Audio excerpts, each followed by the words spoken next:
Hello friends, இன்றைக்கி தெரிந்து கொள்ளும் பக்கத்தில் நம்ம என்ன பார்க்க போகிறோம் அப்படின்னா, இன்றைக்கி ஏன் வந்து சென்செக்ஸ் 500 பாயிண்ட் மேலே வந்து இன்க்ரீஸ் ஆச்சு. ஸோ எந்த மாதிரியான இன்ஃபர்மேஷன்ஸ்லாம் இன்றைக்கி மார்க்கெட் வந்து இன்க்ரீஸ் பண்ணுறதுக்கு முக்கியமாக ப்ளே பண்ணுச்சு. அதுக்கப்புறம் வந்து இன்றைக்கி டாப்பாக பெர்ஃபார்ம் பண்ண ஸ்டாக்ஸ் என்ன, எந்த ஸ்டாக்ஸில் வந்து லோவாக பெர்ஃபார்ம் ஆச்சு, அதுக்கப்புறம் வந்து எந்த மாதிரி ஸ்டாக்ஸ்லாம் வந்து இதுக்கு மேலே நம்ம கவனிக்கணும் அப்படின்ற பற்றி இந்த வீடியோவில் பார்க்க போகிறோம். வீடியோக்கு போகிறதுக்கு முன்னாடி சேனலை சப்ஸ்கிரைப் பண்ணுங்கள். அப்போ தான் நான் போட வீடியோஸ் தவிர உங்களை வந்து சேரும். ஓகே சார், ஃபஸ்ட் வந்து பார்த்திங்கன்னா இன்றைக்கி மார்க்கெட்டில் வந்து முக்கியமாக ப்ளே ஆன ஒரு இன்ஃபர்மேஷன்ஸ் அப்படின்னு சொல்லி பார்க்கும்போது ஃபஸ்ட் வந்து US elections. So US elections சொல்லிட்டு பார்க்கும்போது நம்ம ஏற்கனவே வந்து கோல்டு ரிலேட்டட் வீடியோ போடும்போது நிறைய இதை பற்றி பார்த்துருப்போம்.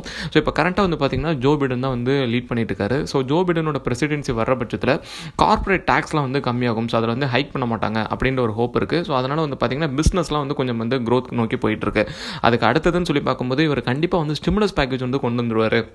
ஸோ ஸ்டிமுலஸ் பேக்கேஜ் கொண்டு வரும்போது ஆட்டோமேட்டிக்காக வந்து எக்கனாமி ரெக்கவரி ஆகிடும்.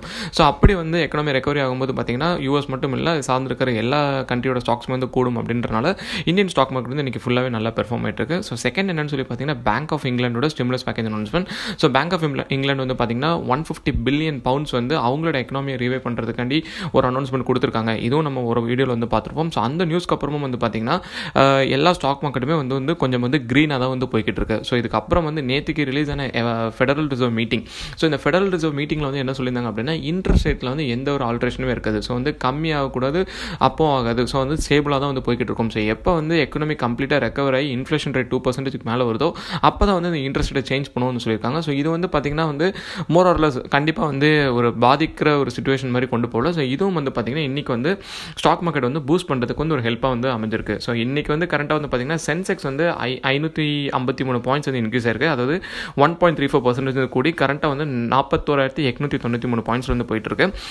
நிஃப்டி வந்து பார்த்திங்கன்னா 143 பாயிண்ட்ஸ் வந்து இன்க்ரீஸ் ஆச்சு. அதாவது 1.18% இன்க்ரீஸ் ஆகி 12,263 பாயிண்ட்ஸோட வந்து க்ளோஸ் ஆயிருக்கு. ஸோ இது எல்லாமே இன்றைக்கி டாப்பாக வந்து பெர்ஃபார்ம் ஆன 3 ஸ்டாக்ஸ் அப்படின்னு சொல்லிட்டு பார்த்திங்கன்னா ஒன்று வந்து ரிலையன்ஸ் இண்டஸ்ட்ரீஸ். இந்த ரிலையன்ஸ் இண்டஸ்ட்ரீஸ் வந்து பார்த்திங்கன்னா ஒரு போன வாரத்தில் வந்து பார்த்திங்கன்னா வந்து ஒரு பெரிய ட்ராப் ஒன்று இருந்துச்சு. அது ஏன்னா வந்து இந்த ஆயில் ப்ரைஸ்லாம் வந்து ட்ராப் ஆச்சு. அந்த ரீசனால் வந்து பார்த்திங்கன்னா ரிலையன்ஸ் இண்டஸ்ட்ரீஸோட ஸ்டாக் வந்து பார்த்திங்கன்னா கம்ப்ளீட்டாக வந்து ட்ராப் ஆச்சு. அதுக்கப்புறம் வந்து பார்த்திங்கன்னா இப்போ சவுதியிலேருந்து புதுசாக ஒரு இன்வெஸ்ட்மெண்ட் செக் வந்து வந்துச்சு. அந்த இன்வெஸ்ட்மெண்ட்டுக்கு அப்புறம் வந்து பார்த்திங்கன்னா மறுபடியும் வந்து இது கெயின் ஆயிருக்கு. இது தொடர்ந்து வந்து பார்த்திங்கன்னா டாடா மோட்டர்ஸ், அதுக்கப்புறம் வந்து டைட்டன், இதோட ப்ரைஸஸும் வந்து பார்த்திங்கன்னா இன்றைக்கி வந்து டாப்பாக வந்து பெர்ஃபார்ம் ஆயிருக்கு. அதுக்கடுத்து இன்றைக்கி லூஸ் பண்ண ஸ்டாக்ஸ் அப்படின்னு சொல்லி பார்க்கும்போது கெயில், ஆக்சிஸ் பேங்க், அதுக்கப்புறம் வந்து டாக்டர் ரெட்டிஸ் லேபரேட்டரிஸ், இந்த மூணுமே வந்து பார்த்திங்கன்னா இன்றைக்கி வந்து கொஞ்சம் வீக்கனாக வந்து பெர்ஃபார்ம் ஆயிருக்க ஸ்டாக்ஸு. இதுக்கு அடுத்தது இதுக்கு மேலே வந்து நம்ம ஸ்டாக் மார்க்கெட்டில் வந்து என்ன மாதிரி இன்ஃபர்மேஷன்ஸ்லாம் கவனிக்கணும் அப்படின்னு சொல்லி பார்த்திங்கன்னா யூஎஸ் எலெக்ஷன் ரிசல்ட். இன்னுமே வந்து யூஎஸ் எலெக்ஷன் ரிசல்ட் வந்து அனௌன்ஸ் பண்ணல.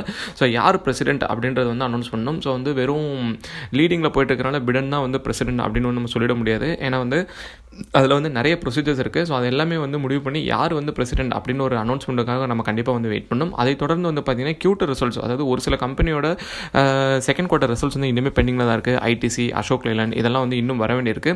ஸோ இது வர பட்சத்தை வந்து பார்த்திங்கன்னா கண்டிப்பாக வந்து இதோட ப்ரைஸ் வந்து ஸ்டாக் மார்க்கெட் வந்து ஒரு பெரிய டிஃப்ரென்ஸ் வந்து ஏற்படும். அதுக்கடுத்து வந்து RBI சார்ந்த டேட்டா. ஸோ வந்து எவ்வளோ பேங்க் லோன் வந்து க்ரோத்தில் இருக்குது, அதுக்கப்புறம் வந்து எவ்வளோ டெபாசிட் க்ரோத்தாக இருக்குது, அதுக்கப்புறம் வந்து எவ்வளோ தூரம் ஃபாரெக்ஸ் ரிசர்வ்ஸ் வச்சுருக்காங்க, இந்த மாதிரி இன்ஃபர்மேஷன்ஸ்லாம் வந்து RBI வந்து ரிலீஸ் பண்ண வேண்டியிருக்கு. ஸோ இதெல்லாம் தான் வந்து அடுத்த இனிமேல் மார்க்கெட்டை வந்து அஃபெக்ட் பண்ண போகிற ஒரு இன்ஃபர்மேஷனாக இருக்கும். ஸோ இது வந்து இன்றைக்கி மார்க்கெட்டை பற்றின ஒரு சின்ன தகவல். இந்த மாதிரி இன்னும் பல தகவல் நம்மளோட அடுத்தடுத்த வீடியோஸில் வந்து பார்க்கலாம். இந்த வீடியோ உங்களுக்கு பிடிச்சிருந்துச்சுன்னா லைக் பண்ணுங்கள், உங்கள் ஃப்ரெண்ட்ஸ்க்கும் ஷேர் பண்ணுங்கள், சேனலை மறக்காமல் சப்ஸ்கிரைப் பண்ணுங்கள்.